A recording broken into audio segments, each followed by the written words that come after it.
What is going on, everyone? You got Jason Aponte in the building. You got your boy Brad Graham with the SF Niners. We were going to come to you guys today to talk, draft prospects, free agents, stuff like that. But what's been going on around the social verse, if you will, Mr. Aponte? I don't know, man. I woke up and I see a bunch of stuff, and I'm trying to be nice, and I'm gonna try to be calm here, more than anything. And maybe I'm just gonna be here. I know you guys want me to yell. Maybe I'm just gonna be here to speak some sense into some people. Let's just talk facts, okay? Let's not talk what some person said. Let's talk facts. That's what I'm here to do. But Brad, missed you back home. Happy to be back here. And yeah, all right, look, I'll say this. Thank you to whoever did this because now we have another talking point. Otherwise, we would have been going over some other stuff. But I'm not happy to talk about this. That's what I will say about this. I am not happy to talk about this. I don't want to talk about this. I thought we were far removed from talking about things like this. But here we are, day 10 of the offseason. Day 10 of the offseason. It wouldn't be 49er social media if we weren't arguing about the quarterback position. Obviously, Jimmy Garoppolo, it appears the writing's on the wall based on everything that we've seen, not only from what Jimmy's talking about, from what the players are talking about. It appears that Jimmy Garoppolo will be playing for another team next year. So as we've kind of went into this offseason, we were assuming that it was going to be Trey Lance, right? Trey Lance time. That's what we're going to be talking about. How do we develop Trey Lance and all that kind of stuff? But today, some Boston, I guess, media. They're connected to NBC Sports Media. They're connected to NBC Sports and obviously cover Boston and have an affinity for Tom Brady. And they just threw out a scenario. And I think you mentioned talking about facts, right? I just, I don't think there were really any facts to the actual report, right? No, it was a scenario that was thrown out that now people have been like running around like their hair's on fire. Look, it's off season and everyone is looking for a way to draw clicks somehow to their show. Hell, Of course. we're using them drawing clicks to their show to draw clicks to our show. Facts. But we're only doing it to step on this so we can logically look at this and tell you why this is absolute nonsense. I wore this New York Yankees hat because I love smoking some Boston Pack. And that's what we're going to do. And that's what we're going to do here. There's a lot of issues with this scenario that they threw out. Did you outline the scenario at least yet, Brad, so we can pick it piece by piece as to why it's wrong, and wrong? I have not outlined it, but feel free to take a stab at it. Go for it. You got it. I'm just let me know when it's time to talk. But so essentially all it was, if you watch the video, it's just a bunch of guys talking about potential scenarios. It's like, well, the 49ers could send Jimmy Garoppolo to Tampa Bay and in return trade for the rights to Tom Brady in the hope that he unretires. It wasn't even a situation like, oh, we've been hearing from Tom Brady and his sources, right? It was just a scenario, right? Yes. And Tom Brady said something about never say never. And you had to figure that sort of scenario was going to play out. Michael Jordan probably didn't want to go away right away. Obviously, he had some circumstances earlier. I mean, he came back 2 other times. Brett Favre came back how many times, right? Like these guys, that competitive edge doesn't go away. And right now, it's easy for him to step away right now and say, I'm done. But once it gets closer to that training camp and you start to see videos of guys, pads pop in and stuff like that, that itch is going to come back. So I'll leave that there, right? Like, I think that's where a lot of people are saying, oh, well, he said this and he said this. Now let's put this together. Like, tinfoil hat season is already back. It's back, baby. Oh. And it's day 10. It is day 10. I can't believe it. It is day 10. Tinfoil hat season is in full effect. Essentially what social media looks like around the 49ers parts is the Charlie meme is back. Not again. We got Jimmy still. We got Is Trey. That Sudfeld? That's Sudfeld, baby. Don't forget about Sudfeld. Sudfeld's still here, but now what do we add? We add Tom Brady and, of course, Aaron Rodgers, 2 quarterbacks that one's retired, and now we are talking about him today. But my goodness, Cash the God says no more QB controversy, please. Thank you, Free Cash. Trey. Please, man. I was at peace with that horrific loss in that game that never happened because I just pushed it out of my mind and thought, well, at least we're good now. We don't have to discuss quarterbacks anymore. Oh my goodness. Oh my goodness. Here we are. Rob Gotti says just stick with Trey. Trey Jimmy for a pick. Don't get got by the Bucks. So let's explain why this entire scenario is completely made up and devoid of any sort of fact or any sort of logical explanation, like any sort of logical thought. Ready? Yes, go. A few things. The 49ers would trade Jimmy Garoppolo for a guy that they hope comes back instead of getting some draft capital for him. Number one, stupid thing. Number two, Bruce Arians would lose his mind with quarterback Jimmy Garoppolo in a offense that is centered around no risk it, no biscuit. You take shots in that offense. You go downfield in that offense. Jameis Winston threw for 5 bands and 30 and 30. And he would 100 times out of 100 times prefer Jameis Winston in this offense as opposed to Jimmy Garoppolo. I don't give a damn. And that's not my opinion. That is not subjective. That is 100% fact. I don't understand how any of this makes any sense. And for people to start playing out these trade scenarios in your mind, none of it makes sense. The 49ers would be damn foolish unless they have some sort of under-the-table deal with Tom Brady that says, hey, we're going to move Jimmy for you. And the Bucs agree to that, which they'll never would. Hey, are you coming back? Yes, I'm coming back if you trade for me. Now you're talking about some whole other thing, but none of that is happening. So why lose your mind over all of this stuff, bro? Like, move Jimmy Garoppolo to the places where it's logical. Tampa Bay's never been a logical destination. The one time that Bruce Arians sees Jimmy Garoppolo on a 3rd and 8 miss a deep shot and throw it down for a 3rd and 6 and get tackled 2 times, he's literally going to grab this man and Antonio Brown him into the locker room, bro. Like, what are we talking about? Like, do you understand the philosophies? No. None of this matches at all. Tampa Bay is he's there. Jimmy Garoppolo's not going to Tampa Bay. Let's knock that off. It's not happening because Bruce Arians, he moved his offense a little bit to Tom Brady, but he didn't change it. Brady still threw down the field. He's not going to completely change everything he wants to do on offense to appease Jimmy Garoppolo. Like, what is going on here? So it's just a scenario that a bunch of these guys threw out. It makes no sense. It will not happen unless all of those other things I outlined would happen. They would have to know that Brady's coming back. And the Bucs would say, okay, we'll take Jimmy. Let's ride with it. Neither of those things are going to happen. Damn these Boston people. I'm tired of it, man. Damn these Boston people. G.I. Jones says our number 12 is retired anyways. No chance he comes over. Besides, our O-line can't pass protect. They unretired it for Dilfer. Did they? They did. Interesting. I didn't know that. Yeah. Corey says, need those sourdough earmuffs this offseason 100%. You got the tinfoil hat. You're going to need it. Just started. I liked it better when we were trying to figure out who was pick 3, not trying to step on top of a quarterback that you sent multiple picks for. Brad, I want to piggyback off a tweet that you sent because I thought it was brilliant and I think it was perfect. Here's one part. Tom Brady, if you can get him for a year, let me say this before I say what I want to say. If you can get Tom Brady for a year, then myself, I wouldn't have a problem starting him for 1 year. For 1 year, right? Just 1 year. But what you said was not allowing Trey to play again is a little bit of a weird space for Trey Lance because it starts to a little bit. Right. It starts to put you in the thought process of, oh, do they not believe in Trey? Do they feel like they didn't get it right? And I agree with that. But I will say this.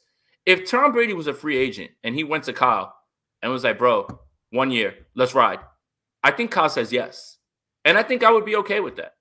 I would say he'd probably come at a decent salary too, knowing that he's got the money, he's got the accolades. He just wants to win at this point, right? So I would say that, but this scenario that they laid out is entirely impossible. It feels impossible because it implies that Jimmy Garoppolo would be on the Bucs and Bruce Arians would sign off on that, and that would never happen. I think Bruce Arians would walk away from coaching the Bucs before he let that happen. I see that. I know that their beat writer came out today and said that Jameis, he doesn't expect that he'd come back. But if they had a choice between Jameis and Jimmy Garoppolo, I think Arians 100 times out of 100 times says bring Jameis back because of what the steps that he took last year, and he knows he can throw the ball down the field. Just the philosophies don't match. That's the part that's weird. Absolutely. And that's one of the biggest things. Even before this Tom Brady thing was floated, people have been talking about, the link potentially trading Jimmy Garoppolo, as Rob Gotti says here. If it's just all talk, let's talk about where Jimmy's being traded. Well, we were talking about the potential of Jimmy Garoppolo being traded to the Tampa Bay Bucks. The problem with that is, like you've already alluded to, schematically, it doesn't really align with what we've seen from Bruce Arians, like the Carson Palmers that have been in his offense in the past, or Ben Roethlisberger. Even I believe he had some time over there with Andrew Luck for a little while, and Jameis Winston and guys like that. Jimmy doesn't really fit that mold, and especially with what we've seen out of what they're trying to do. You mentioned the no risk it, no biscuit. Jimmy Garoppolo is the opposite of that. He is, all risk analysis, and he tries to not put himself at risk, but we've seen that that's not always going to happen. So it's kind of a double negative, right? At that standpoint, not only is he a little bit timid in taking the deep shot, he's also can misfire on the quote unquote, you know, Wide open unrisky guy down the plays, field. I guess. Yeah, Or the exactly. or So or the shot down the field. Like Bruce would have to call a shot and say, "You're throwing it to this guy. Just throw it." And I don't know if that would be beneficial to him because that's just not part of his game. So yeah, so I hear you. GI Jones says, however, if we got Brady, we win 2 Super Bowls. What is your thought on, just like, clearly this is a nuanced topic. You and we're going to look at this from every possible angle and then make an opinion. We're not just going to be like, "Oh yeah, Tom Brady makes sense," right? But let's, just like this, if Tom Brady you were to put him on this roster, how it's been built, obviously we don't know who's going to be back and who's going to be added, but do you see a scenario where Tom Brady is winning Super Bowls with Kyle Shanahan on this roster? still a win now team. And if it's going to be for 1 year, and Trey will be 22 next year if he sits another year, still in a great spot, man. And if this was any other quarterback, I would say no, absolutely not. But it's Brady, and his team is still Mhm. win now. And you have to remember too, with Brady comes maybe another guy that if you start lining up in 22 personnel, Gronk and Kittle? you could start smashing people. Oh Oh my goodness. God. Oh goodness. All So look, right. Now you're getting if it me was excited. right, if it was anybody else, I would say no way, just roll with Trey. But it's Brady, and he has to come as a free agent. No way you trade anything for him. Nothing. You can get something for Jimmy Garoppolo right now. I was just in Mobile. That Senior Bowl class, that draft class, it's not great. It's not great. Right. And you want to talk about play on the field raising value? Well, the market is raising Jimmy Garoppolo's value at this point. Watch Mike Tomlin speak with Malik Willis for 45 minutes after practice. Very obvious that he was on the sideline looking for O-line and his quarterback. But if he gets Malik Willis, it's not to just start Malik Willis. It's to sit him behind a veteran, i.e. Jimmy Garoppolo, who will become the new stopgap across the league. That's where he's going to be. 1 or 2 years while you fix a rookie or you figure out your situation, it all fits. That doesn't fit. That doesn't fit in Tampa Bay. Like Mike Evans runs a lot of goes. You can't run that with Jimmy. You just can't, man. Like it's all about scheme, and it's all about the logistics of this trade, which don't make any sense. But if Tom Brady wants to walk over here as a free agent and they somehow let him go, even though Tampa has his rights still, then that's a completely different discussion. And I would be okay with that for 1 year, just 1 year, because the 49ers would be up there again as a Super Bowl favorite with him there. Yeah, I think the context matters, right? I think we can both conceptualize, if Tom Brady was on the 49ers roster, they're probably going to be successful.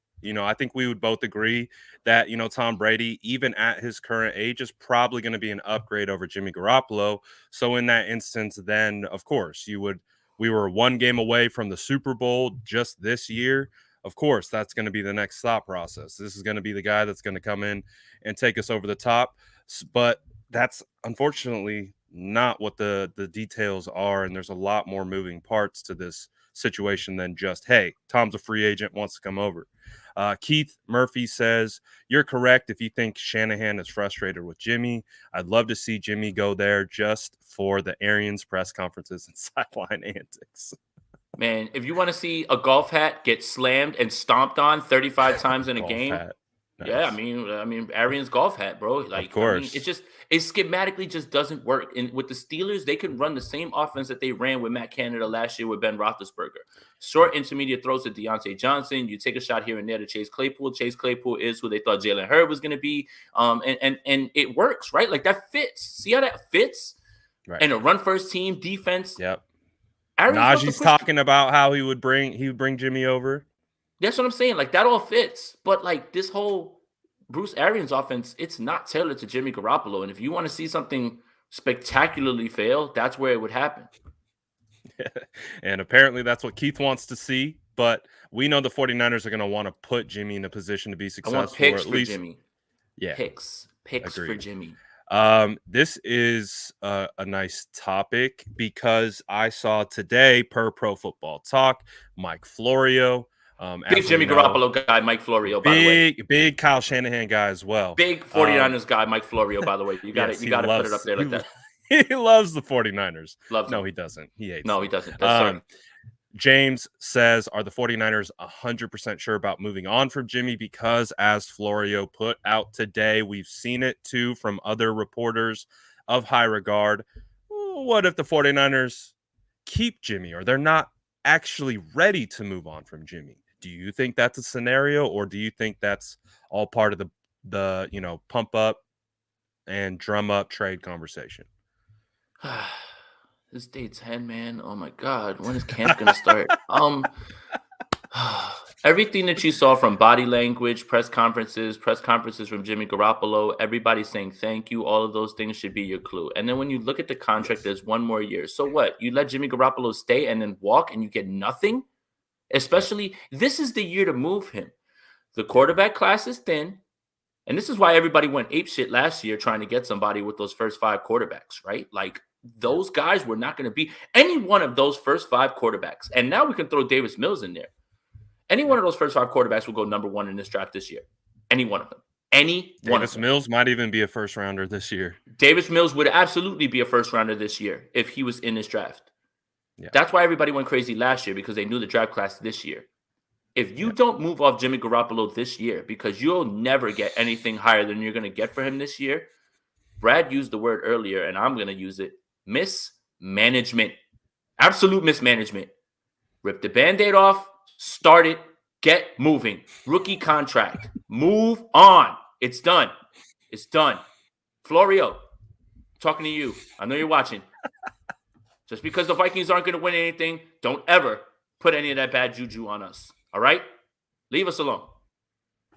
Absolutely. And like you said, day 10, it's something that we're going to keep talking about. Clearly, it's dominated the timeline today, but we understand it doesn't take a lot to dominate the timeline in the offseason. So this is the particular topic that we are talking about today. Cap speaking says it's not worth losing another year of Trey under his rookie contract. Play the kid and roll with the punches. And Jason, I know you remember this. I know you remember emphatically this talking point when leading into the offseason about Trey and Jimmy. Do you get, and this was media, this was draft pundits, this was everyone. Should the 49ers sit Trey Lance 2 years in a row because he didn't play in 2020? Remember that topic? Trey Lance didn't play in 2020. Are you going to want to sit him for 2 straight years? Well, now the topic becomes, do you want to sit Trey Lance for 3 straight years? Does that help his development, not playing at all and just playing scout team, and your organization who showed an interest in you seemingly is just looking for anyone but you in that instance? The problem is that people correlate this with the way that Aaron Rodgers' development happened. And I don't think it's an apples to apples comparison. And everybody doesn't learn the same way. So for you to say, oh, this one guy did that. And honestly, if Trey Lance was 65%, 70% of what Aaron Rodgers is, huge W. Huge W. So when people tell me Aaron Rodgers sat for 3 years, that doesn't correlate to the way that Trey Lance is going to learn, right? And that shouldn't be the benchmark. Well, Aaron Rodgers sat for 3 years, so you could sit for 3 years and you could be like Aaron Rodgers. We'd be lucky to get 70% of Aaron Rodgers out of Trey Lance. And right now, again, I was at peace with this loss because I thought we were done with this. And it's over. Like, it's move on time. It's done. We don't have to discuss it anymore. Start the development, right? But here we are. here we are. And Neil's saying, bring it like again, we're still kind of on the hypothetical train, and we'll start steering this conversation more towards logic, and then we'll get into some other topics. But bringing in Tom Brady will stunt Trey Lance growth. Don't do it, according to Neil. And to be honest, there is some kind of evidence behind that. If you go back and look at Tom Brady's time with Jimmy Garoppolo, when Jimmy Garoppolo was drafted by the Patriots, Tom Brady wasn't too particularly happy about that. And essentially, the reason why the 49ers have Jimmy Garoppolo is because Tom Brady, from my understanding, came to the Patriots and said, it's either him or me. Doesn't sound like a guy who really has a lot of time to worry about a developmental of a quarterback behind him, right? He's interested about one thing and one thing only: winning Super Bowls. So yeah, but here's the thing. That situation, I get it, right? And Tom's looking for any reason to be motivated. Like step on his foot and be like, "Oh, your foot's messed up. You can't play today." He's gonna try to like play like, oh, like that's the type of guy he is. You can't tell me I can't play, right? Like he's like Michael Jordan, and all I needed was that little bit to make it personal, right? Was he all up in arms when the Bucks drafted Kyle Trask last year? No, because he's not gonna be there. So look, Neil, I hear you, but I would love for Trey Lance to sit behind the GOAT and just watch. I mean, I'd be fine with that for 1 year. I wouldn't say that it would stun his growth. I'm not saying that Tom would necessarily wrap his arm around him or anything like that, but he's not going to go out of his way to be like that with Trey because he's there after Trey was already brought in. He already knows the deal. For them to move to Jimmy Garoppolo for them to move to Jimmy Garoppolo while he felt he was still in his prime, and yes, clearly he still was at that point, that's completely different. So I don't know if that exactly correlates. No, that's a good point. I think that's a really good point. It could be a completely different set of circumstances. Again, Tom's the ultimate competitor, right? You're going to bring in his eventual replacement. It's probably why he's playing till 44. Who knows? Maybe Jimmy Garoppolo coming in is actually the reason, and he still has that chip on his shoulder. And then, of course, he wanted to come to the 49ers after, the almost Super Bowl win with Jimmy Garoppolo leading the way, and the 49ers turned him down. Yet another chip on the shoulder. But again, we are talking about a guy who is retired. He's not playing currently. So it's, again, just one of the off-season, our first off-season rumor mill. It's not even a rumor. It's not even speculation. It's just literally a talking point. That's the craziest thing about this is like, we're going to do what we do, right? We are going to analyze it from multiple angles. But we also realize right now we're analyzing something that is like what, 3%? What if you put a percentage on Tom Brady being traded to the 49ers, what percentage would you give it? 0.0000001. Yeah. 100%. Mike, it's day 10. Day 10. I'm just gonna put a counter. I'm just gonna put a counter like on my wall right here. Like I'm just gonna be like day 11, day 12, and just it's. I'm sorry, Brad. Just keep going, man. Just keep going, man. I got you, man. I know exactly how you're feeling, and I'm sure our listeners do too as well. Jesse says, from a business standpoint, there's no way Jimmy Garoppolo can stay another year. We can't afford him. This team is built now for a quarterback to be on a rookie salary. Also, to piggyback on that, 49ers moved Jimmy Garoppolo. The cap hit is it's less than $1.5 million, I think. So that's, you clear about 24 million, 25 million. They currently are sitting around 2 to 3 million in available cap. There's going to be do you think there's going to be some offseason signings coming our way? Maybe this would be a nice opportunity to kind of transition off, something that we don't think is going to occur and isn't even really a range of outcome. It's just a talking point. And so we're addressing it. But Deebo Samuel is going to be up for a contract extension. Nick Bosa is being rumored to be in the range of 30+ million on average a year. Pay that man his money. Do you think, that it would benefit the 49ers to have a quarterback on a rookie salary? Absolutely. And look, we're going to get into actual football things that actually have tangible meaning and actually can happen when we talk about Senior Bowl and draft and team needs and things like that. Yes. That's what I did in the Senior Bowl, right? I love to look at wide receivers. I love to look at running backs. I love to look at quarterbacks, and I love to look at edge rushers. But I had to look at everything and team needs. Some of these new holes that are going to be lifted on this team by free agents and things like that are going to be addressed in the draft. How many are going to be addressed in free agency? Now that's the part that you really have to think about, and how much money is going to be allocated to, let's just say they don't draft the safety and they've got to get somebody who they feel like is going to replace Tart in coverage. That'll be better than Hufanga. Maybe they'll have a guy that, I have, you're going to be proud of me, Brad. I have some big men lined up right here when we talk about Senior Bowl. I did some lineman stuff, but you never know.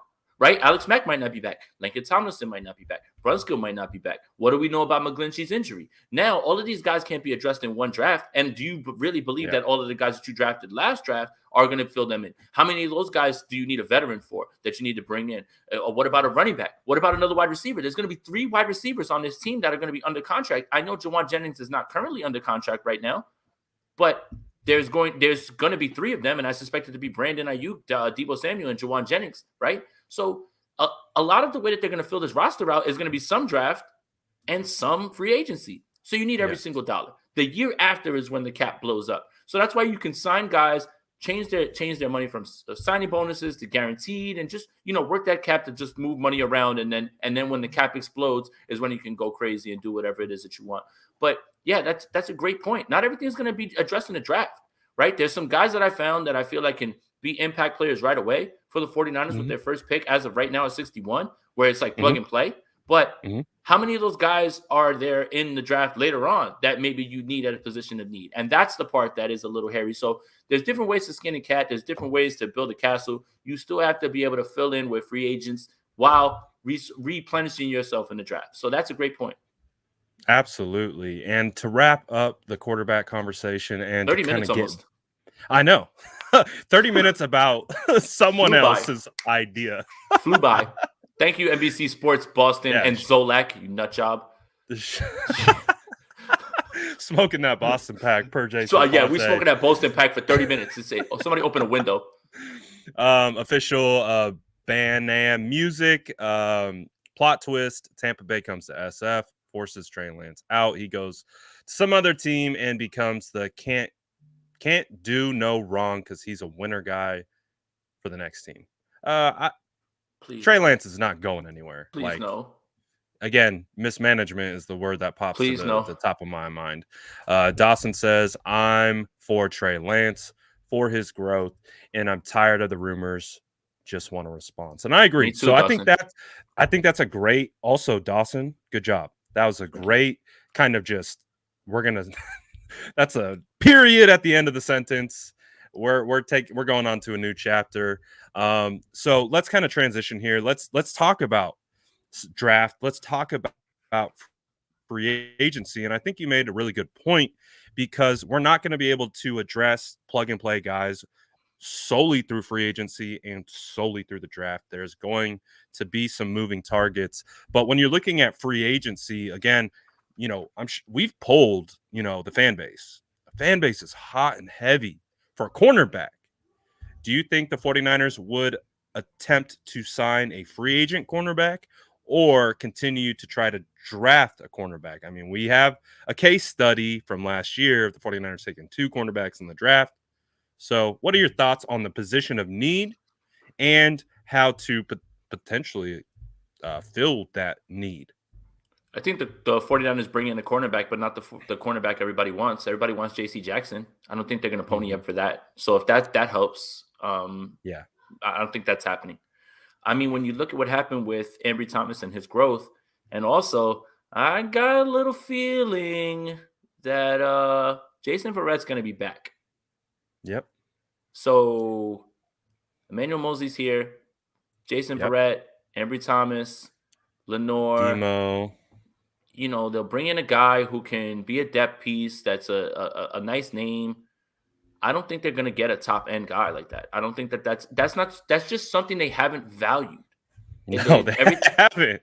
Everything is in the trenches. Everything is the trenches. It's going to be, edge guys, offensive linemen, that type of thing. So, yeah. Absolutely. I just don't think it's going to be J.C. Jackson. I know that's what everybody wants. No, it's JC Jackson, it's Stephon Gilmore, it's the high-end brand names, but that's the part of the offseason that we're in. I'm not gonna lie to you, Jason. I have fully convinced myself that a DJ Reed reunion needs to occur. Oh man, after he cooked Leo Luna with that hype Hey, video, man, he's that gotta apologize. that hype video was fire, and It was Leo's fire. part in it was beautiful. Like, It was fire. it was so good, but But I really we gotta get them on a pod and oh, we get them to will. hash it out. We will. We'll have to. But I just like the idea because he can play slot corner. He can play outside. He has and you can probably get him at a mid-level deal. I do. I like him. I don't know. I was posting that I was tagging him on IG and we had some good back and forth, but I could see an opportunity where maybe he is willing to have a return. But if the 49ers are going to attack a cornerback, I would imagine it's going to be mid-tier, especially if it is free agency. And I've talked about it before too. I would imagine Jason Verrett returns too, because if he played a full 16 game season in 2020 and re-signed on a 1-year $5.5 million deal, he's probably not getting a lot of calls from other places, would you say? And And which then could in turn, also coming off a season-ending injury, could lower his price, right?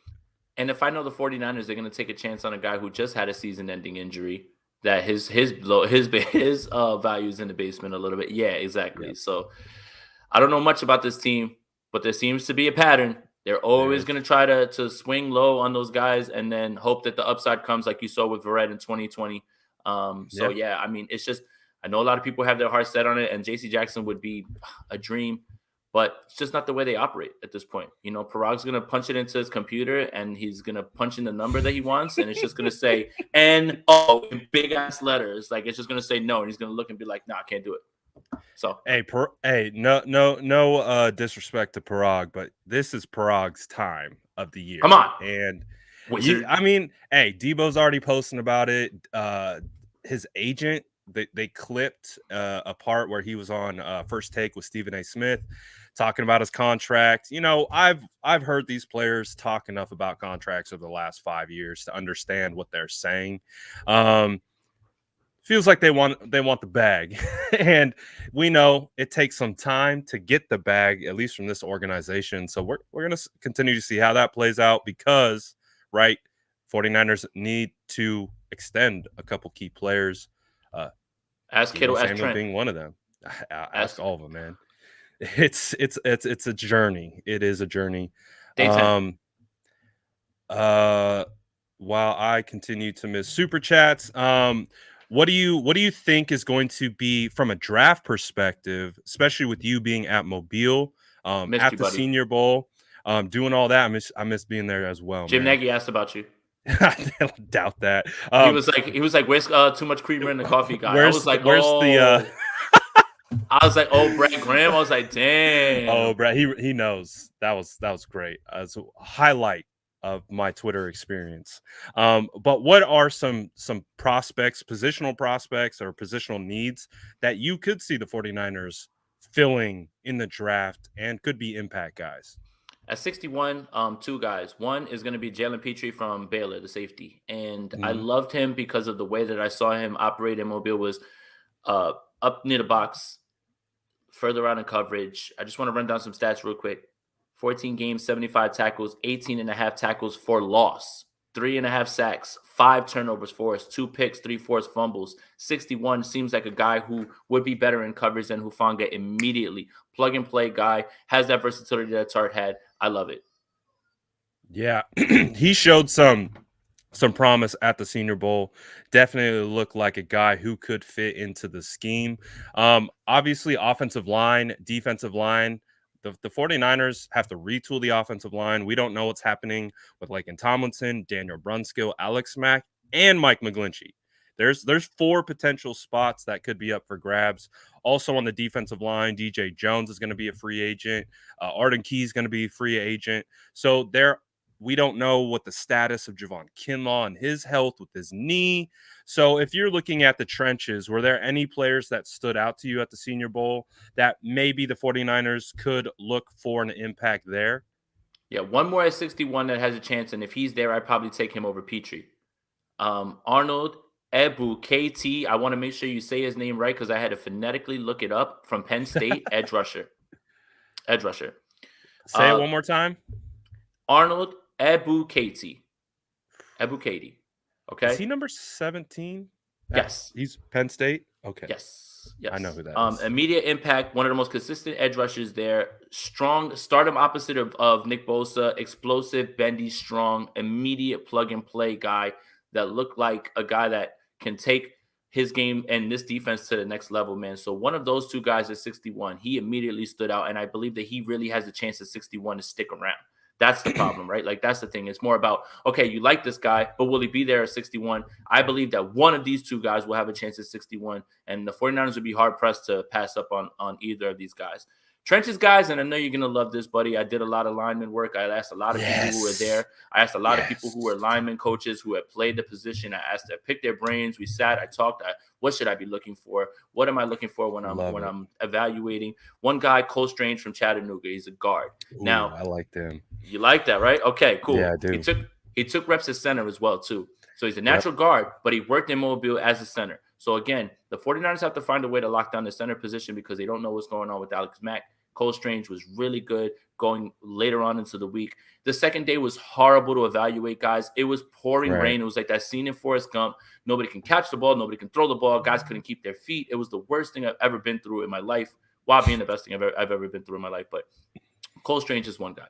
Two, Matt, well, let's go. Offensive tackle, North Dakota. Not North Dakota State, North Dakota, okay? Don't get excited, guys, all right? Like, not everybody played with Trey Lance. He's a big body guy. Oh, he's a big man. He's a big man. Boy. Look, he struggled a little bit earlier on in the week, right? And I mean, but there was some edge rushers there, man. I'm talking about like Ebukati and Mofe and dude, like, all those guys. FSU, like, yes. Oh my God, Jermaine Johnson is like, I don't even want to mention Jermaine Johnson because he's not going to be there at 61, so it doesn't matter. No, We're not. The 49ers are not getting him, but he was incredible, man. But Winfrey too, like he was. Uh-oh, am I by myself? All right. Winfrey was there, but he was interior. But well, let's go. He did so well against the edge rushers that were there. I mentioned all those guys. He did particularly better as the week went on. Struggled a little bit. Started at left tackle. Don't know if he can make the transition. Are you there? All right. That's weird. I don't know. Keep going. So he started all his games at left tackle at North Dakota. I don't know if he can make the transition to right tackle because Trent is there, but big body, played with technique, a lot of power, very athletic, actually. Got to the second level very fast, can help with this outside zone scheme and whatever it is that they want to do in the run game. I really, really enjoyed watching him play. As the week went on, he got better. He didn't take his losses too personally. He worked on it. He worked with the offensive line coaches, and he got better and better. He's a giant man. I believe he's like 6'6", 6'7". He's huge, man. Like as soon as he comes on the field, you immediately notice him. But he got better when he played with technique, and he got better as the week went on. So there, Brad. I hope I made you proud, man. I did some offensive line work. I'm still not done. The film is there and everything, but I had to get away from just watching wide receivers and being like, oh, that was a nice catch. The 49ers don't necessarily need to address that right away. I'm sure they're going to draft a wide receiver, but they have bigger positions of need right there. So, yeah. Oh, wow. Yeah, I don't know what happened there. My Wi-Fi literally said, peace, you're out of here. But, hey, I'm still back. Here. Keep talking. And we know Jason's going to carry. I actually really like those two prospects that Jason talked about. Cole Strange, 6'4". He actually looks smaller than his size would indicate, which was a bit of a surprise. But watching him all week, he's just, you can tell, effort guys, right? We look at body language. We look at how these guys operate. Big time effort guy. And there's a lot to work with. I like the base. Also, the single face mask, going down vertically. OG, gotta love that. And also too, the big guy, I know exactly who you're talking about. He kind of reminds me of Mike McGlinchey. So if that's what I was going for. If you're not liking Mike McGlinchey right now, sorry, might not be a guy.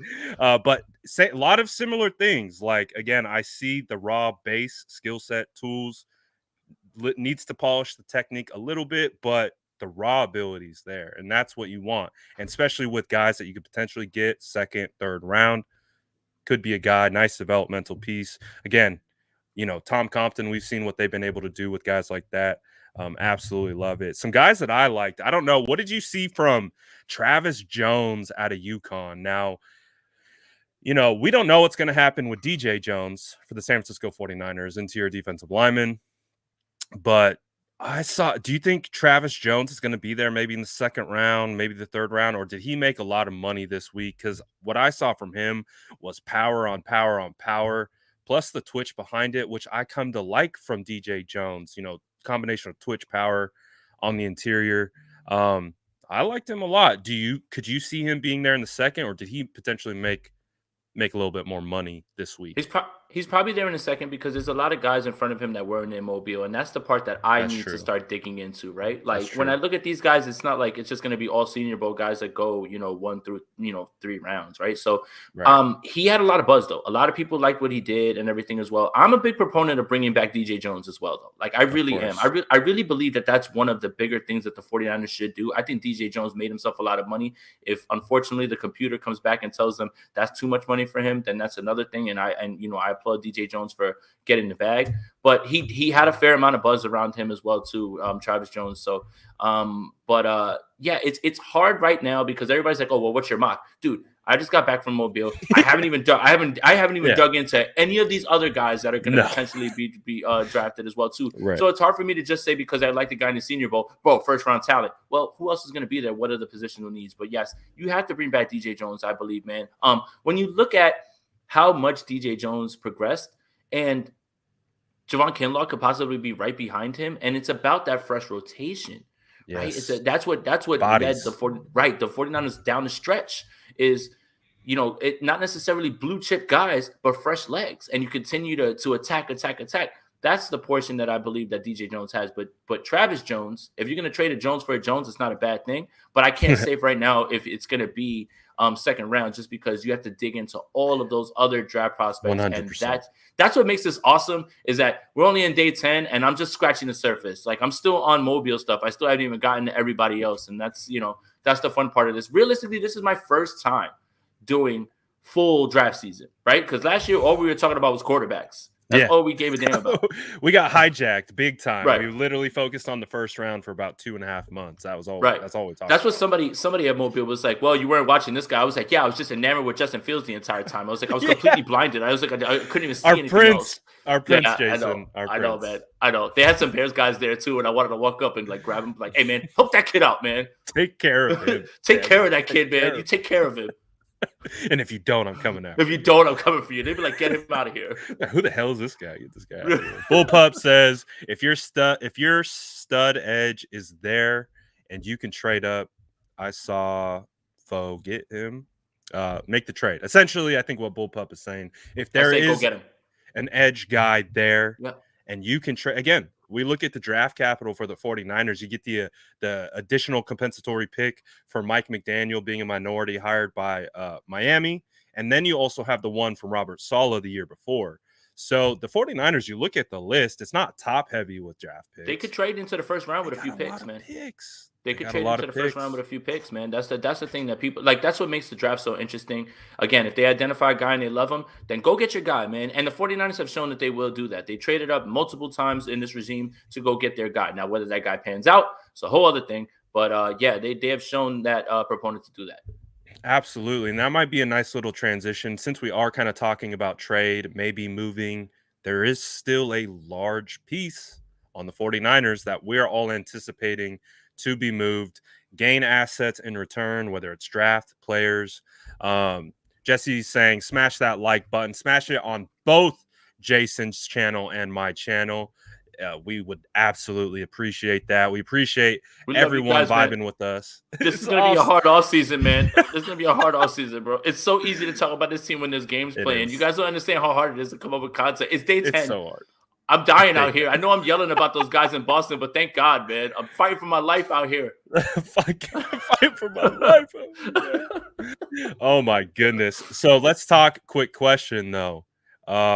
What's Jimmy Garoppolo's actual value, pick-based, Jesse's saying he's thinking a second and a fifth. What say you, Jason? I would have never thought that was possible earlier until you take a look at this quarterback class and the available free agents. And that's not crazy. And if someone is offering a second and a fifth, thank you for everything, Jimmy Garoppolo, but put him on the next train and make sure that you acquire that and lock it down. That second round pick, you pair with another second round pick, and you can find yourself right back in the first round and get yourself a guy. And that's the point of all of this. That's what makes all of this so interesting. But a second and a fifth is certainly in the realm of possibilities and far more possible than anybody would have believed earlier on, just based on the fact that this draft class is what it is. And look, I think the Steelers either want Malik or they want Pickett. They want either of those two guys, but neither of those guys are going to start right away. They need a starter. And if it's Mason Rudolph, I will eat a sock. I would feel terrible for if you're a fan of the Steelers, and you're going into next year with Mason Rudolph as your quarterback. I would, that's tough. That's absolutely tough. Let him roll with Dwayne Haskins. Big Dwayne Haskins, OSU legend. I don't think that's going to happen. But also back to kind of the compensation. I agree. I think second and a fifth is right there in the realm of possibility. Potential second and a player, third and a player, depending on caliber of player. There's a lot of opportunities. And I think the point that you hit on that is going to be the biggest factor actually is the fact that there's no quarterbacks. And could we, hindsight being what it is, could this have been it could have been a galaxy brain thought process from Kyle, from John Lynch, understanding that this class was going to be quarterback heavy. You get a quarterback, you let him sit, you let him develop. Understanding too, on the flip side, there's no other really great quarterbacks. Again, I like Malik Willis. I think he's really good. Oh, that's QB1. It's absolutely QB1. That's QB1. And it was very apparent. Like I hear this Kenny Pickett talking, I'm just like, bro, what were you watching? So I agree. I think Willis is far and away. He's got the athletic upside. He's got the ceiling. He's got it all. He's got the live arm. He's got the athletic ability. Again, he's a little bit of Trey Lance in there. But will they tag him as a developmental guy? Will they tag him as a day one starter? He needs work. Yeah. So that is going to be what's interesting. But what have we seen from Jimmy Garoppolo? Jimmy Garoppolo has proven to be a quarterback who can mentor and bring on a young rookie. The circumstances could be a little different. He could go into that understanding, that situation, been through it, might not be as big of a deal, but that could be a selling point for a franchise who wants to also draft a guy. Right. I'm not trying to make a joke, but whatever. I guess I am trying to make a joke. Like the Steelers trade for Jimmy, and they don't tell him they're going to draft Malik Willis, and then Malik walks in. He's like, I know that ain't who I think it is. Poor Jimmy, man.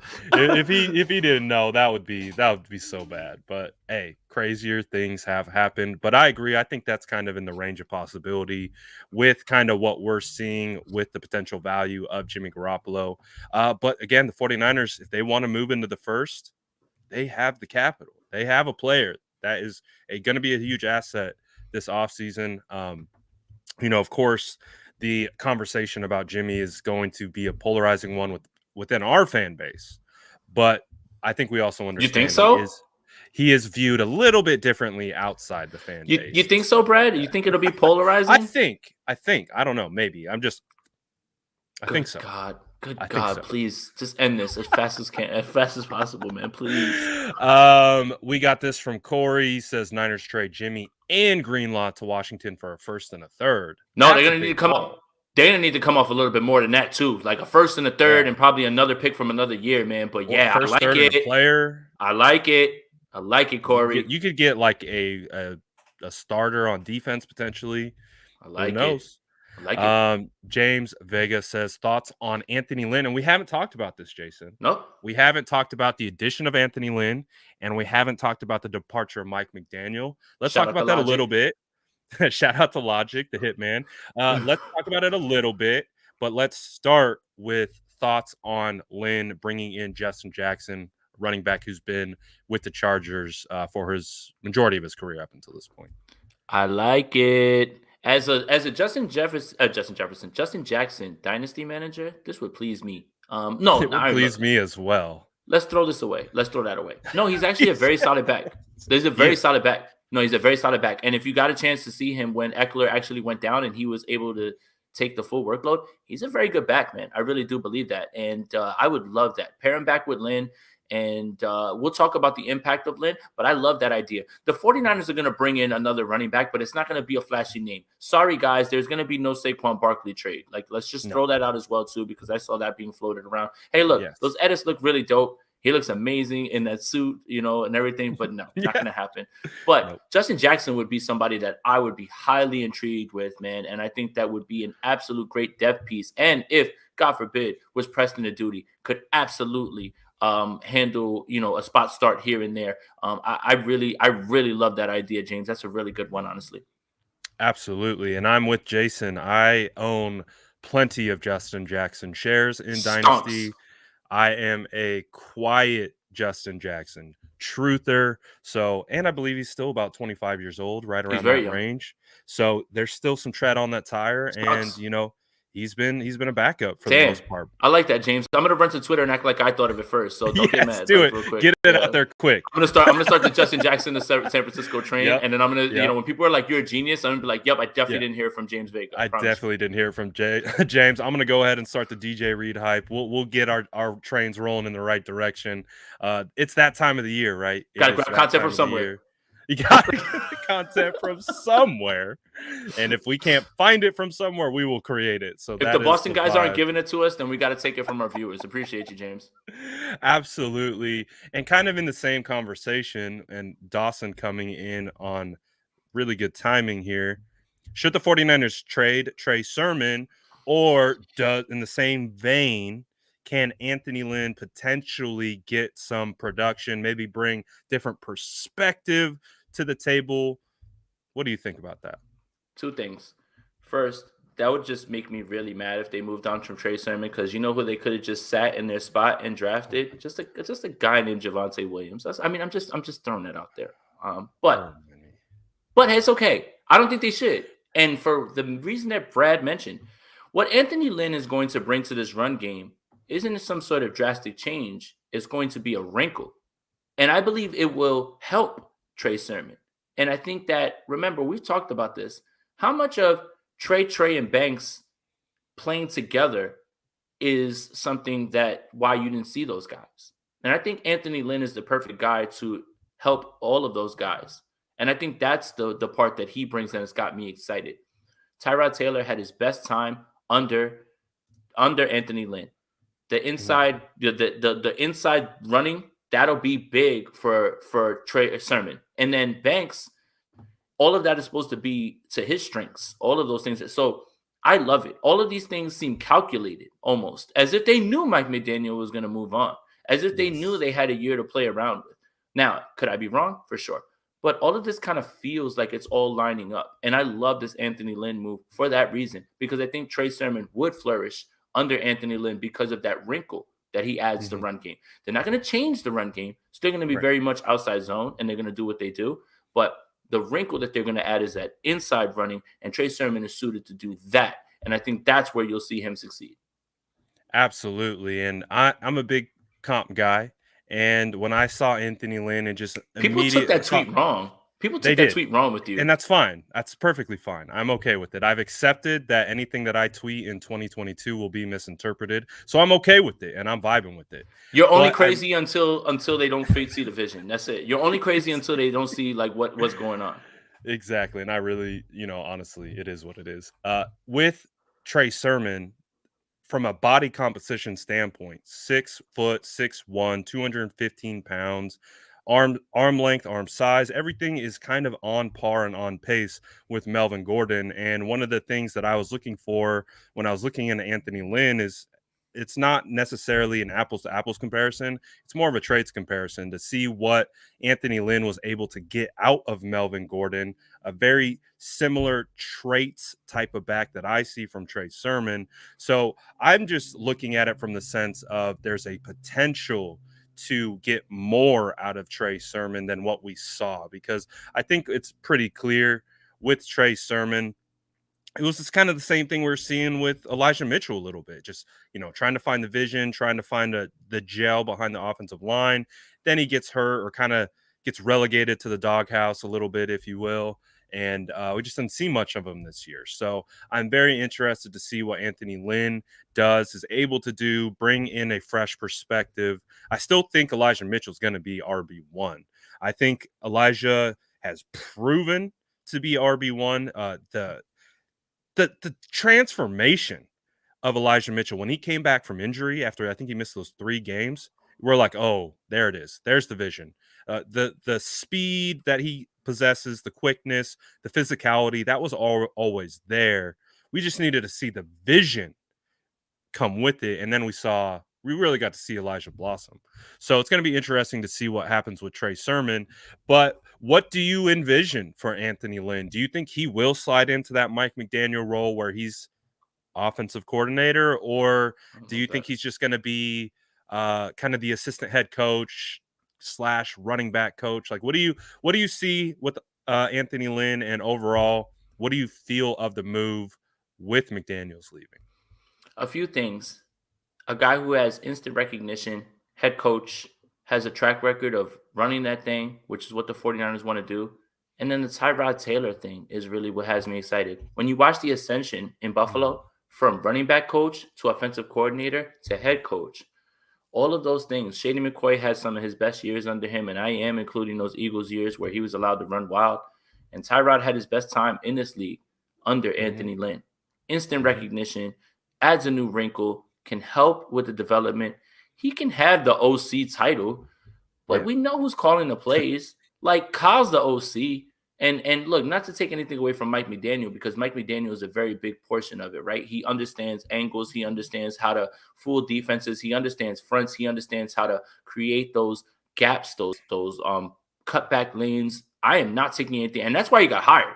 So don't take it from me. Don't take it from me. The Miami Dolphins were taken with him, and a lot of people have described him as one of the most smart football minds in the game. And when you listen to him talk, you can hear it, right? Like, and he's come out of his shell a little bit, and he's been way more, I guess, enthusiastic. I love that. He seems very real. I am rooting for Mike McDaniel.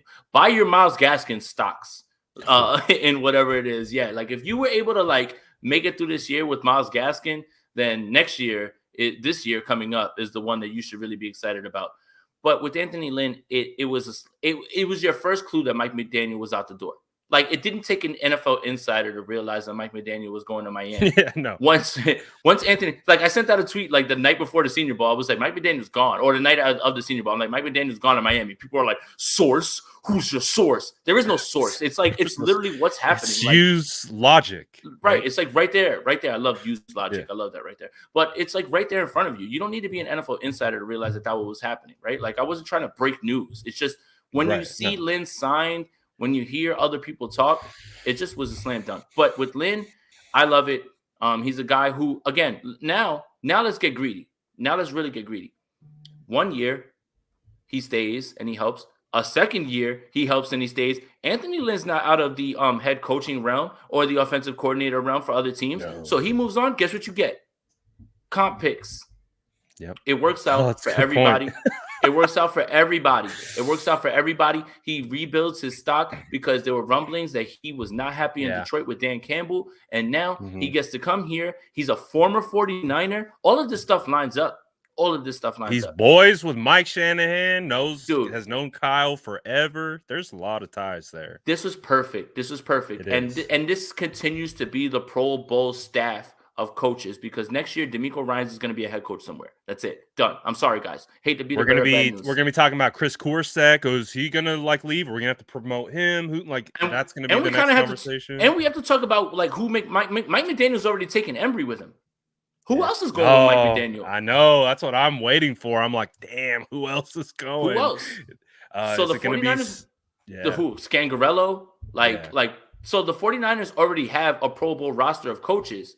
Now this continues, right? You're just replenishing all of those things. So say what you want, but the 49ers have churned out coaches. This farm system, that was the one question that I was going to ask Saleh at the press conference. They didn't allow Saleh or Campbell come to they only allowed the players to come to the podium. But I was going to ask Saleh, I was going to ask him this question, and whatever, you guys can answer in the comments.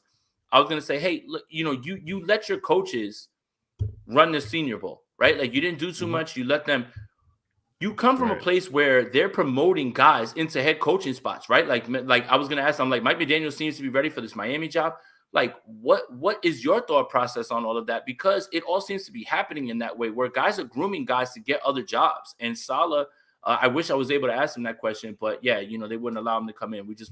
I was able to ask the question to the Senior Bowl MVP, who's the podcaster now, get worked. But yeah. Hey, bro, I'm not going to lie. I freaked out when I saw you on the broadcast. No, all right, but let's save it for the end. Let's save it for the end. Okay. We'll get to it. It was so good. I got three Senior Bowl stories that are behind the scenes that nobody like. I got you. It was so good, I can't wait to talk about it. But let's put a bow on the Anthony Lynn running back conversation because there's still one piece that needs to be addressed. We talked about it with Jason Verrett. Kind of both of us, I think, are in the same vibe of he's probably gonna come back because you can get him on a really cost-effective deal. And he talked about wanting to be here. And he talked about wanting to be here. And he's one of those guys. He's took over a leadership role, and he's going to be one of those guys. So I absolutely would welcome him back. Raheem Mostert is a free agent. He has never gotten the bag before because the last time he signed a deal, it was with the 49ers to be a special teamer. Clearly, we know the maturation process. He worked his way to RB1, owns the Packers at this point, but got the knee injury week 1 against Detroit. He's now going to be a free agent. We don't know what's going on with Trey Sermon. We've talked about bringing in guys like Justin Jackson. I think we all feel confident in Elijah Mitchell. What do you see with that? Do you see a potential reunion? Do you see maybe kind of a Verrett thing where maybe he's not going to command a lot of money on the open market? Clearly is a leader of this locker room. Well, what are you kind of seeing in that regard? My belief is that he's coming back, and I would love that. It would make this offense explosive because it's clear that Kyle missed that home run hitter. We talked about it. Elijah's been great, but Elijah doesn't have what Mostert has. And for anybody to compare Elijah Mitchell to Raheem Mostert's skill set, you are disrespecting Raheem Mostert. Like, you are disrespecting. They're not the same back at all. They're not the same. Please, guys, just because a guy clocked at a certain speed at his pro day, whatever it was, please don't get blinded. Raheem Mostert's one cut and in the hole and gone. Elijah Mitchell's not built like that. He's one cut, but he's not gone. That's why Deebo Samuel touched the ball so much. But I don't remember another running back or another player who was injured, who pulled for his guys so much, who stood on the sidelines for as long as he did with those guys, right? Like, most of those guys are getting ready to move on. Jalen Hurd went on to IR. He didn't come around the team at all. We're not talking his name anymore, okay? We're not. Don't do that. Like, don't get me sad. Sorry, because somebody at the Senior Bowl was like, somebody at the Senior Bowl still keeps giving. Somebody at Mobile was like, man, I remember watching Terry McLaurin here. I was like, you shut your damn mouth. I was like, you shut. You can't mention me and Jason. That was our son. Like, and we didn't even know each other at that point, and that's our boy. I was like, how dare you bring up Terry McLaurin? You son of a. How dare you? But look, Raheem Mostert can be a guy with Elijah Mitchell becomes deadly, and you stop Deebo Samuel from taking all those hits, everything, man. It fits perfectly. Now, it just basically comes down to, does Raheem Mostert want the bag? Does Raheem Mostert want to, be in the culture? And I wouldn't be mad either way that he does whatever. I'm always player first, always get your bag, protect your family, take care of your family, 100%. Absolutely. I have an inkling that he wants to come back. This is the team that gave him a shot. And this is not any disrespect towards Raheem Mostert, but he needs this system to work well. He needs this system to work well. I don't necessarily disagree with that, but could you see Mike McDaniel, like, do they have the guys running that, though? But do they have the guys running that? Like, can their offensive line run it the way that he did? And again, you're betting that Mike can bring over exactly what Kyle did. And for me, I don't know if I can bet on that. Like, that's the thing. So, yeah, Jerome Ford, It's all right. So look, straight line Is speed. Jerome Ford the Baylor kid? I think so, but what does he run, like a 4.38 or something like that? Like, yeah, something like that, He 4.36. didn't look fast, but he had great balance. Again, vision as a runner, zone runner Mhm. specifically. Those are more important, in my opinion, than home run speed. People forget like straight line speed and play speed are two different things. Hmm. Like two different things. Like guys can Right. run as fast as hell as they want on a straight line. Like Exactly. cool, good for you, It's man. not the But same.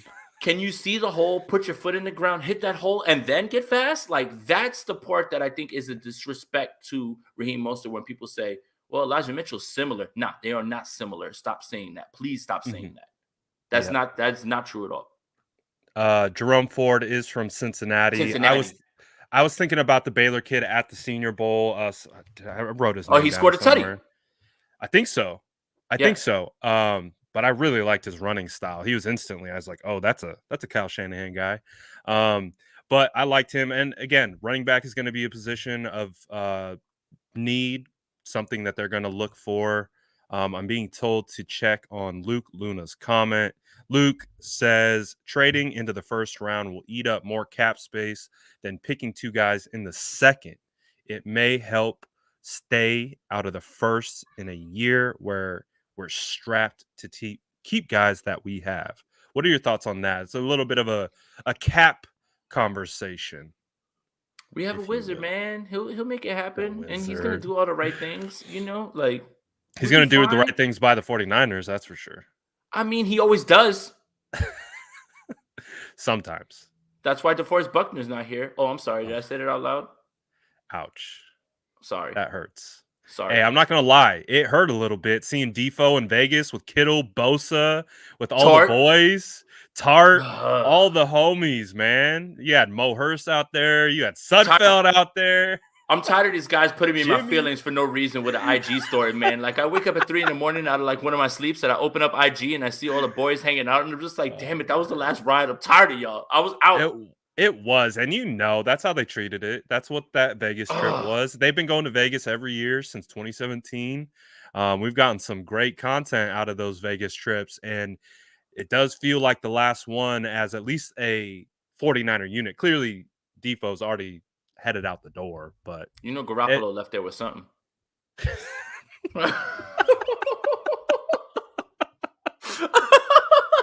You see that man pull up in a suit? Oh my yes, god! yes.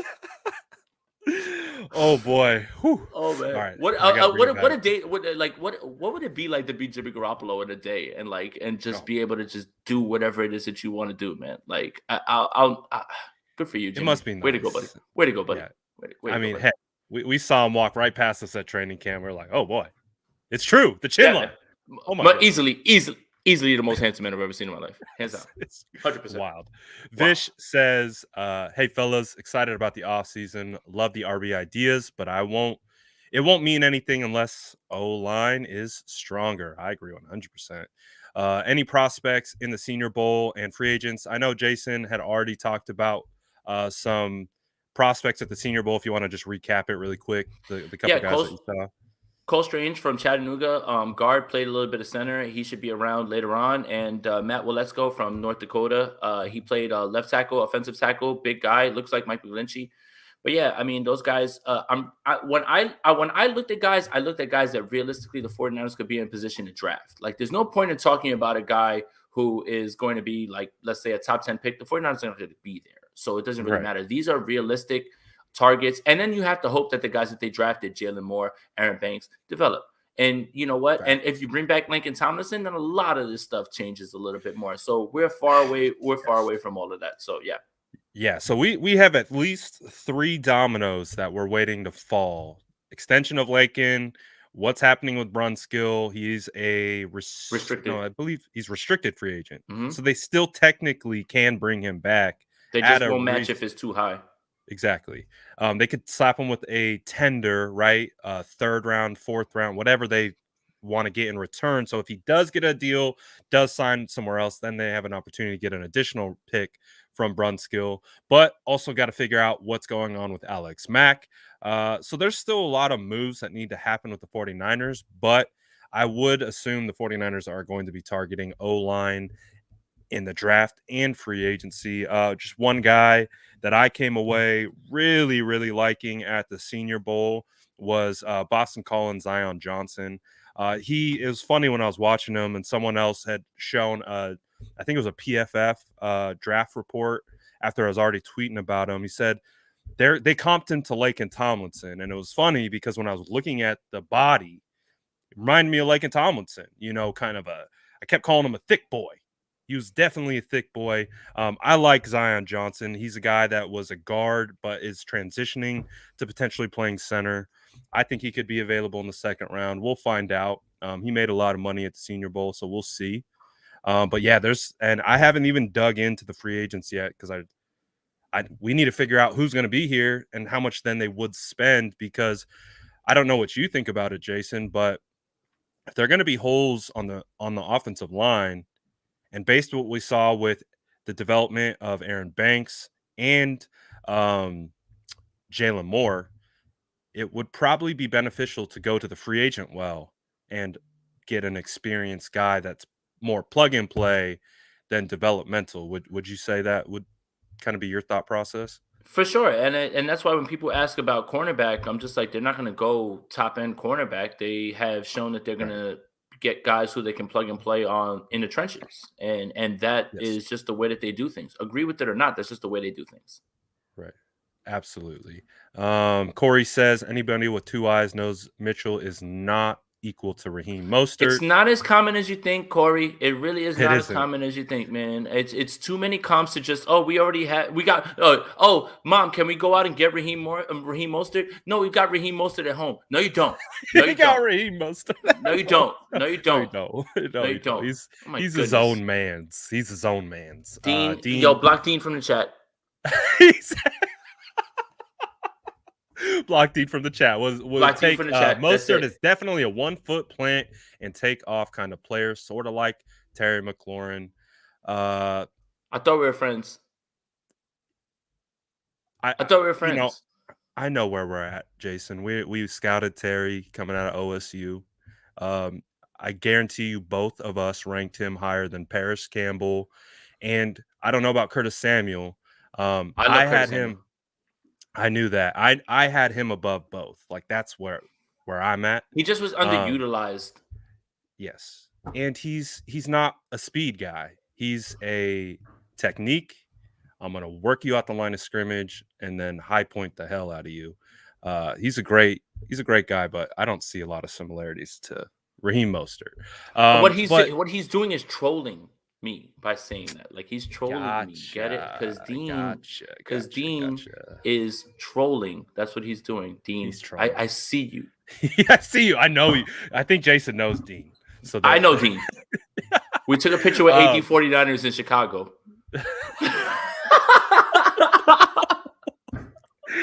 Goodness, spicy Aponte this offseason. I gotta love it. We got a Ravens fan in here. The Ravens are tired of Greg Roman in Baltimore. Oh, welcome to the party, bud. Nice to see you, man. It only took 3 years, right? Cool. Oh, man. Bulky, Roman, two guys that brought me to my breaking point. Glad I don't have to deal with them anymore. Let's talk about it though, because everybody blames Roman for that, like those calls in the Super Bowl against the Ravens. Sorry, 49er fans. But what people don't realize is that they had different play callers for different parts of the field. Like, all those red zone calls were Jeep Christ. Oh God, Jeep. I know. Wasn't he the OC with Tom Sula? Yes, but but Harbaugh delegated different spots for everybody. So all those fades, listen. We were all frustrated with Roman as well, too. But all those fades, that's Jeep Chris, bro. Yeah, I mean, and then Harbaugh signed off on it, too. And that's the point. Harbaugh oversaw all of it. And when the rubber meets the road, you go to management level and you start. It's above my pay grade. Exactly. All right, let's get into Senior Bowl stories, because Jason's got some good ones for us. Really quickly though, we got a couple super chats. Yeah, what do you think about Nevada? He was at the Senior Bowl, right? He's Carson huge. Strong's number 1 wide receiver target. What are your thoughts on him? He's huge. That's number 7, right? He was huge, man. Like, I mean, unfortunately, The Senior Bowl guys couldn't put it in a place where he could get it. And I think that's the hard part with all of this, man. It's just like, man, he's good. He got into his spot. The ball's like 5 feet over his head. And I'm just like, what the hell is the guy supposed to do? But he's a big guy, a big target. I can see it. He actually caught one really nice deep ball. I forget if it was day 1 or day 2. If it was day 2, that makes it all the more impressive because all it did was rain and rain and rain. But yeah, Dobbs, man, he's huge, man. He's a big guy, man. I don't know where he'll land, but he stood out just based on size and his physicality at the catch point. Yeah, and he's productive at Nevada. I think he had back-to-back 1,000-yard receiving seasons. Of course, Carson Strong throwing him the football has got a pretty live arm at the at least college level. We'll see how that translates to the NFL. Money Mark, the homie, says, my 2 favorite guys talking Niners. Bring back Mostert on a 1-year deal. SDS on fire. Gotta love it. Shout out Money Mark. Appreciate the homie. George says, I'm not understanding why people don't want to give Trey Lance a shot. That is disappointing. Let the kid play. Give him a shot. And Jason, are you like in your heart, knowing what you know about 49er fans on, I guess, specifically social media, are you surprised by that? No, nothing surprises me anymore. Nothing. I mean, I had a guy tell me that the 49ers were going to trade for Derek Carr or Kirk Cousins because they don't trust Trey Lance. So nothing surprises me on 49ers Right. Twitter, man. Nothing. George, I hear you, man. I'm with you, bro. I'm with you on this one. I think that we wanted him to start immediately. Obviously, making it to the NFC Championship, proves us wrong, and that's why we're just guys talking. But yeah, I'm with you, man. Just start the kid. Just go. Like at this point, take your lumps and just go, man. Like I think that if you allocate your money wisely, you nail these draft picks, you can still put a team that can make a run, maybe not as far as you think it is, but if Trey Lance develops even a little bit more, the league is on notice. That's why everybody's so scared. That's why everybody's praying that Trey Lance doesn't work. They are praying that he's a bust because they know what can happen if Trey Lance is anything near what we believe he is with this play caller. So yeah, I hear you, George. Just play the kid, man. Play the kid. Absolutely. And again, to kind of transition into some of the Senior Bowl stories that Jason has, I was minding my own business. I'm watching the broadcast. They had a little nice dump off to, I think it was Trey McBride, tight end out of Colorado State, made lots of money this week, by the way. Oh yeah. Runs in for a touchdown. Almost runs into Jason Aponte, sideline Aponte right next to the end zone. I'm like, that's Aponte. Looking fresh, by the way, my friend. Appreciate fresh you, as hell. I think that's why they didn't throw me out. Yeah, you look the part. You look like you belong there. Mm-hmm. And I saw it, dude. And you almost got hit. You're like getting the film. Oh my goodness. Tell me about that. Cause your boy had a little like heart attack. Cause I was like, my guy, Jason, let's go. Well, first of all, I was just trying to show the footwork off to the national team. They saw that I had elite footwork. And when you see those guys, and obviously we had free reign to move however we were able to move on the sideline, right? But as you see the play developing, I'm like, oh shit. And I was just like, I moved. And my guy, credit to him, Faraz, Upper Hand Fantasy. Let me plug him as well, too, because he got the video that he has the entire video, and Trey looks him dead in the camera and was like, let's go. Like, it's in 4K. Like, it's a beautiful video, man. It's like the best video. Great shot. Oh, and so he interviewed him the night before at the Player Hotel. That man was putting in work. So it worked. Nice. But when that happened, I just was like, I see the play developing, and me and the 2 photographers, we're just like, get out the way, like move. Like, I don't care about the footage of this. It'll be no torn ACLs at the Senior Bowl for Aponte. Not even that. Like, if one of those guys ran me over, then you know what? No more state of the franchise. We're probably not doing this right now. He's no more state of the franchise. No more sprint right option. Y'all are just pulling up to my eulogy to say, man, he was a tall man. He was a skinny man, and he thought he knew about the 49ers. That's what you would say. But it's funny because we get on the field, right? Because we went up to the press box, because we're media. We went up to the press box. We see Jim Nagy. I made sure I introduced myself because you want to get your face out there, right? So he knows you again. Like Brad, like how he knew who you were. That's the point, right? It's like to get your face out there. Hey, I'm Jason. I'm going to be here year after year. This is my second year doing it. You're going to see me year after year. I need you to know who I am. So we say what's up to him. We're in the press box. We finally We finally go down. And Brad, you remember where the press seats were, right? Like they were in that back end zone where it was like a that little section. kitty corner. Correct.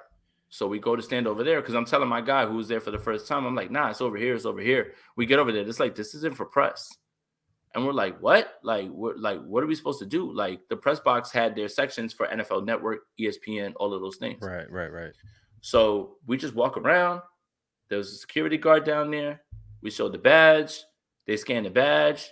They were like, get on the field. Like, go. And that was it. And we were just like, all right, bet. We're lit. Like, we're over here on the field now. So we see Jim Nagy again. And he's like, hey, what's up? And he looks at us like, you're not supposed to be here. Yeah. Like, he's like, wait, you guys, we met. You're a nice guy, and but I know you now. Yeah, but like, and like we introduced ourselves to the media manager. Shout out to Molly Middleton. She was the nicest woman. She hooked it up with cool. Any email request. And Molly even she was shaking her hand like, who are you guys? Like, yeah, and she walked away, but also not like, really caring at the end of the day. Right, my guy. When we walked away, my guy was like, "Yo, she's just going to get security to get us up out of here." Let's walk the other side. If you see a bunch of big guys coming at us, they're about to escort us out of here, man. And yeah, like you would have just seen me on national television, like unhand me. Everybody's just like picking me up and lifting me. But yeah, but no, that Trey McBride, we literally got a touchdown video from all of them because we were able to move around and everything. We met so many people. That was a blast, man. That's the part where I missed you, bro. You would have been able to get so many pictures. Like a lot of the guys that we were in practice with, like I'm walking around and they're like, yo, Jason, and I'm like, yo, and they're like, how the hell did you get down there? I'm just like, shh. I'm like, shut up, man. I'm just like, be quiet, man. Like that was like me when I got on the field last year. Right. Like I made eye contact with Nagy a couple times too, and he looked at me like, "Who are you?" And I just had my camera. The big camera. I had the camera, and I looked like some of the other guys on the sideline, so I'm just like, "What's up?" I gave him the head nod, like, "What's up, man?" All right. I just kept going. So let's transition that into a second story, which actually takes place the night before the Senior Bowl. So the night before, me and Javi, shout out to Javi, man. He crushed the Senior Bowl this year, man. He did his thing, man. As always, he's so good with everything and what the 49ers need. He just did an interview with O'Neal, the safety, as well too, on his YouTube. Make sure you subscribe to that so you can take a look at that. But we go out that night, and usually when I go out at night, I'm wearing a button down. I was just like, man, whatever. I'm just gonna put on whatever. So I put on the Salute to Service 49ers hoodie. The newest one, the black one, okay? The ones that also look like team issued. Hey, I'll get to it, Brad. I'll get to it. So we go to one spot. We meet up. A few of the media people, your favorite media people are there. We're talking with them, and they were like, hey, we're going to this other spot called Veets. So me and Javi, we're hanging out with Croc and another gentleman who used to play NFL football. His name is eluding me right now. He runs a camp. I believe it's called Line of Scrimmage on Instagram. Great guy. Taught me a lot about like technique and all that stuff. I picked his brain. So they're arguing about who are the better football players between California, Minnesota, all those things. That was a blast. Then we go over to the spot Veets. So we get over there, and all those same people are there. We say, what's up? We're moving through, and a guy walks up to me, and he's like, hey, man, can I buy you a drink? And I'm like, yeah, for sure. I was like, help me, I'm poor. Like, yeah absolutely. Help me, I'm poor. Help me, I'm poor. So he gets the drink. We order it. It's a shot. And he goes to hand it to me, and he's like, so what's your role with the team? And he's like handing it to me, and I grab it before I answer it. I'm just like, veteran move. I was just like, you're like, let me grab that first. My germs. I grabbed it, and I was like, podcaster? And he was like, what? And I was like, dude, podcaster. And he's like, you're not with the team? And I'm like, no. He was like, everybody's wearing that Salute to Service hoodie. He was like, so I thought you were just with the team. And I was just like, well, I was like, did you already pay for this? And he's like, yeah. I was like, all right. Like, it's done, like it's gone. Like I'm not giving this back at this point. And I assume he's just probably a podcaster himself. No. He's trying to get himself a role in the team. We talked. He's actually from Jersey or whatever. Like we exchanged like info and stuff like that. Yeah. And but that was that's really funny, hilarious to me, man. It's just that I wore it. And then that's what's funny is because Javi was like, why didn't you wear that sweater when we were at practice? We could have just walked down the field. They would have thought that we were just straight up like team personnel, right? Yeah, but oh man, shout out to him for buying that shot. It was electric. Shout out to him for buying that shot. But yeah, I mean, it's so crazy how like, and again, when we were walking around on the sideline, you got to look the part. right? Like, so when I get down there, I tell my boy, like, yo, take a picture of me. He's like, slow down, man. He's like, let's act like we've been here. He's like, let's walk around real quick. Let's move around and everything. And then that's where like all the stuff happened. But Senior Bowl was a blast, man. That's something I'll never forget, man. And yeah, Jim Nagy's definitely got us on our radar now. He's going to be looking at us like, yo, you definitely don't belong here, bro. Hey, but Jim Nagy, hey, I know what a nice guy. He's not going to see this or whatever, but we'll see what he's done with the Senior Bowl. Again, it was run by Phil Savage before him, and I've always followed the Senior Bowl. And so, but what he was able to do in the midst of a pandemic last year, and then with the developments from what he did to this, I mean, give that man a damn medal. He's killing it at the Senior Bowl. He's done a great job, and I'm glad that you had a blast. So, Jason, again, the highlight for me was seeing you on the sideline. I was like, dude, I kind of figured it too. Like, I looked at my boy. I'm like, didn't they just put the camera on us or something like that? And he was like, I have no idea. And then all of a sudden, like, people were like, yo, I just saw Jason on TV. One more thing. All right, last story. Okay. So I don't know if you noticed, like, I wore my jeans rolled up because I was trying to be stylish and everything, right? Like, so we're walking around, and some dude in the stands, he tries to be funny real quick, right? And he's like, you got chirped from the stands? Yeah. He's like, hey, are your ankles cold? And I was wearing my Invicta watch, and I was like, nah, just my wrist. I was like, yeah, and everybody was like, oh, I was just like, don't play with me. Like, I'm not playing with you. Like, and he's in the stands, and you're on the field. I was like, don't play with me. I was like, cut that out, bro. I was like, you're not about to play with me, man. I was like, that up top attitude I got, that don't go nowhere, bro. Like, and everybody was like, damn, you cooked him. I was like, yeah, man. And that's why that person will probably be in that section probably for the entirety of his life. But hey, that's a conversation for a different day, right? Hey, missed you out there, Brad. That's it. That's all we were thinking about. But like, yeah, man, those are a few other stories or whatever. But yeah, I just decided to give the PG stories on here. Hey, but you cooked his ass though. I did. My boy was like, "Damn, how you came up with it?" I was like, "Bro, I'm wearing an Invicta, and you talking crazy about my ankles." I was like, "I'm out here stunting on you, bro. Like, what you talking about, bro?" And if you don't know, as people who cover the team or talk about the team, we deal with trolls every day of our life. Oh, yeah. Like we're masterclass when it comes to dealing with trolls. So it is what it is, man. But I'm glad you had a good time. Glad you're able to look at all the prospects. And now, I mean, for me, it's been a process getting into the offseason. I was fully invested into the season, and the way it ended, it's been a bit of a process. But I do feel like I'm coming out of it. And now this stuff with the Tom Brady conversation got me charged up to just now talk about free agents, the potential moves, roster building, all that kind of stuff, man. Are you ready to get this thing going in the offseason? It feels like it's just getting started, man. Yeah, absolutely, man. Just get into that film, man. Use the right login, get your ass in there, and look at some film finally, man. Don't be mad if I'm a lot of boomer tendencies over here. I do a lot of stuff with electronics, but I still have boomer tendencies. It's all right. It's all right, bro. But basically, I'm gonna be blowing up your phone, asking questions about what's going on, what am I looking at here, and I would love to bounce ideas off you because you are smarter. This is my first full year of evaluating things that are not. All right, I don't want to say exciting, but they're not skill position players, right? Like the 49ers don't need a quarterback. So, it's about now what they need. And that's the part that I find exciting for myself is going through this journey and everything. And I learned so much from all the guys that I talked to out there, from the guys that I rely on. And I think this is what's going to make it fun. It's day 10. We're going to deal with the rumors, but realistically, we should just be focused in on what's going on going forward for this team and what's going to be best in this draft. Of course. And you know how it's going to be. Jason and I both are covering this team. We're going to continue to cover the team during the offseason. Make sure you're following Jason and me as well. We are doing a simul stream. So you follow Jason at Jason Aponte 213 on all platforms, correct?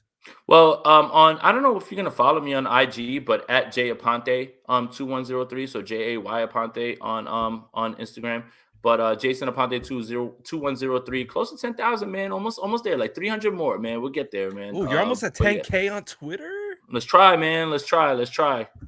That's official. Make sure you go follow and subscribe to Jason Aponte on all his channels. You guys know where to find me at the SF Niners, pretty much anywhere.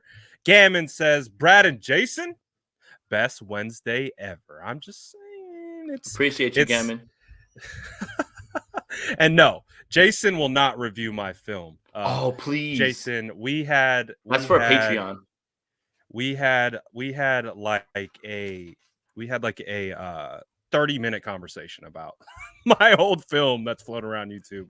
It was wild, but it's going to be a fun offseason. And as you guys know, anytime anything comes up like this, even if it is something that Jason and I just look at it, we shake our head and it's just like, what are we doing?